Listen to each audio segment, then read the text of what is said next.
নমস্কাৰ অসমীয়া সাহিত্যৰ বুৰঞ্জী সম্পূৰ্ণ সিৰিজ শিতানত আজি আমি আৰম্ভ কৰিম পাঁচালী সাহিত্য বিশেষ উল্লেখনসহ পীতাম্বৰ কবিৰ আশা কৰোঁ আপোনালোকৰ সহায় হ'ব আপোনালোক উপকৃত হ'ব অতি প্ৰয়োজনীয় উত্তৰ নেট বা যিকোনো চৰকাৰী চাকৰি সম্বন্ধীয় প্ৰশ্নৰ উত্তৰবোৰ ইয়াত দিছোঁ একেবাৰে ধাৰাবাহিকভাৱে দি থাকিম আহকচোন প্ৰশ্নসমূহলৈ যাওঁ আমি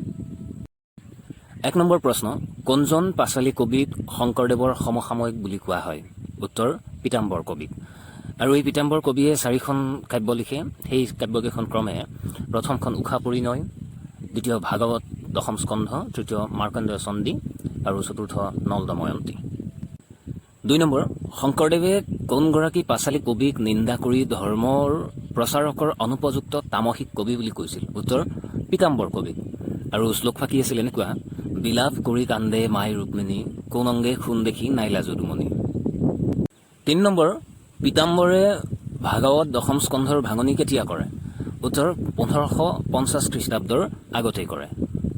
4 নম্বৰ পীতাম্বৰৰ মাৰ্কণ্ডেয় চণ্ডীৰ মূল কি উত্তৰ মাৰ্কণ্ডেয় পুৰাণ 5 নম্বৰ পীতাম্বৰ কবি ক'ৰ লোক আছিল উত্তৰ কমতাপুৰবাসী আছিল আৰু আমি সকলোৱে জানো যে প্ৰাক-শংকৰী যুগৰ যেনেদৰে কবিসকলে পৃষ্ঠপোষকতা লাভ কৰিছিল ৰাজন লাভ কৰিছিল তেনেদৰে এই কবিসকলো লাভ কৰিছিল গতিকে উত্তৰটো ইয়াতে মই দি থৈ দিলোঁ কেতিয়াবা প্ৰশ্ন আহিব পাৰে কাব্য চৰ্চাৰ বাবে কুমাৰ সমৰ সিংহ আৰু এই কুমাৰ সমৰ সিংহৰ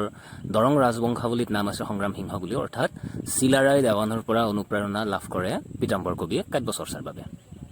6 নম্বৰ উষা পৰিণয় কাব্যৰ ৰচনাকাল কিমান উত্তৰ 1533 খ্ৰীষ্টাব্দ আৰু কেতিয়াবা শকটোও তুলি দিয়ে গতিকে শকটো ইয়াতে দি থৈ দিছোঁ 1455 7 নম্বৰ উষা পৰিণয় এই কাব্যখন কবিয়ে ক'ৰ পৰা অনুবাদ কৰে উত্তৰ হৰিবংশৰ বিষ্ণু পৰ্বৰ 116 আৰু 128 অধ্যায়ৰ পৰা এই কাব্যখন অনুবাদ কৰে 8 নম্বৰ পীতাম্বৰ কবিৰ ভাগৱত দশম স্কন্ধ কিহত ৰচিত উত্তৰ পয়াৰ আৰু ত্ৰিপদী ছন্দত ৰচিত 9 নম্বৰ ৰতিৰস নিশেষ কহিতে নাজুৱাই পঢ়িব পাঞ্চালী গুৰু গৌৰৱ সহায় এনেদৰে কোনে ক'ত আক্ষেপ কৰিছে উত্তৰ পীতাম্বৰ কবিয়ে উষা পৰিণয় কাব্যত 10 নম্বৰ পীতাম্বৰ কবিৰ প্ৰথম প্ৰকাশিত কাব্যখনৰ নাম কি উত্তৰ উষা পৰিণয় কাব্য আৰু বাকীবোৰ কাব্য অপ্ৰকাশিত অসমীয়া সাহিত্যৰ বুৰঞ্জী সম্পূৰ্ণ সিৰিজ শিতানৰ পাঁচালী সাহিত্যৰ আজিৰ দ্বিতীয় খণ্ডৰ শেষৰ প্ৰশ্নটো 11 নম্বৰ কোচবিহাৰৰ ৰাজকীয় গ্ৰন্থাগাৰত পীতাম্বৰ কবিৰ কোনখন কাব্য হাতে লিখা অৱস্থাত সংৰক্ষিত হৈ আছে উত্তৰ ভাগৱত দশম স্কন্ধ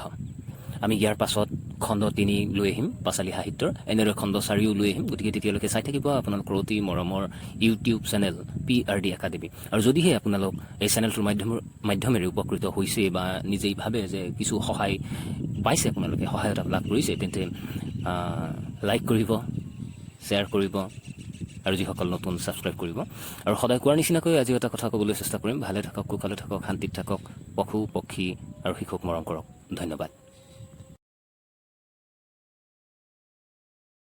এই ভিডিঅ'টোৰ উপৰিও আৰু অধিক জানিবলৈ অথবা আপোনাৰ কিবা প্ৰশ্ন থাকিলে আমাক যোগাযোগ কৰিবলৈ নাপাহৰিব আমি আপোনাৰ সহায়তা কৰিবলৈ সদায় প্ৰস্তুত থাকিম আমাৰ ফোন নম্বৰ ইমেইল ফেচবুক আৰু ইনষ্টাগ্ৰামৰ সকলো লিংক ইয়াতে দিয়া হৈছে ধন্যবাদ